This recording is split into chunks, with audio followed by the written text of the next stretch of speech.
치매라는 진단은 어떤 과정을 통해 내려지나요?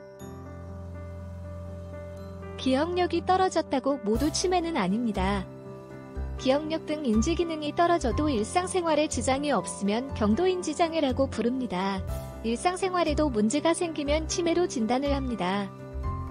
그럼 치매라는 진단은 어떤 과정을 통해서 내려지게 되는 걸까요?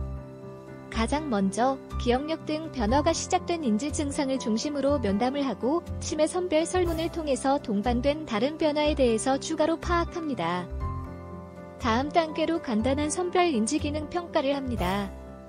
일반인에게도 익숙한 MMS라고 불리는 간이정신상태 검사 등을 이용해 환자에게 직접 기본 인지 검사를 시행합니다.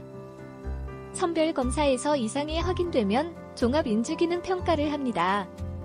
신경인지 검사라고 불리는 종합 인지기능 평가를 통해서 기억력, 언어 능력, 계산 능력, 시공간 능력, 판단력과 계획력 등의 전도역 집행 기능, 집중력 중에서 어느 인지 기능이 떨어졌는지 구체적으로 파악을 합니다. 그 다음으로 일상생활 능력을 평가를 합니다. 환자 상태를 잘 아는 가족들의 경험이나 관찰을 토대로 환자의 일상생활 능력을 파악합니다.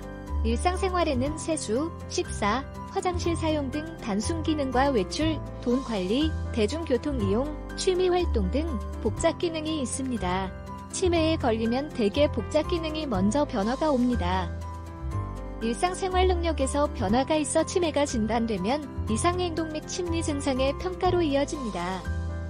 망상, 환각, 공격 성향, 우울, 불안, 무감각, 반복 행동, 수면 변화, 식습관 변화 등의 정도와 빈도 등을 파악합니다. 인지기능, 일상생활, 이상행동 및 심리 증상 등의 정보를 종합하여 치매 중증도를 평가합니다. 흔히 GDS라고 불리는 전반적 퇴화 척도와 CDI라고 불리는 임상치매 등급을 이용해서 경증, 중등도, 중증의 치매를 구분합니다. 이제는 치매의 원인을 찾는 과정이 필요합니다.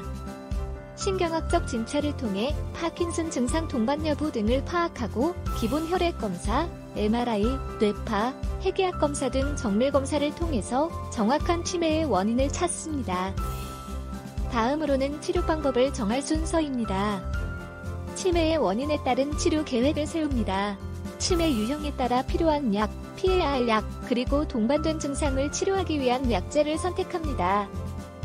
치매의 진단 과정에 대하여 간략하게 알아보았습니다. 위의 단계별 내용은 추후 영상에서 좀 더 자세히 다루도록 하겠습니다. 이 영상이 치매를 이해하는 데 도움이 되셨다면 좋아요를 눌러주시고 영상을 통해 치매를 더 잘 이해하기를 원하시면 구독하기를 눌러주세요. 치매 전문 매체 디멘시아 뉴스가 치매 극복의 그날까지 함께하겠습니다.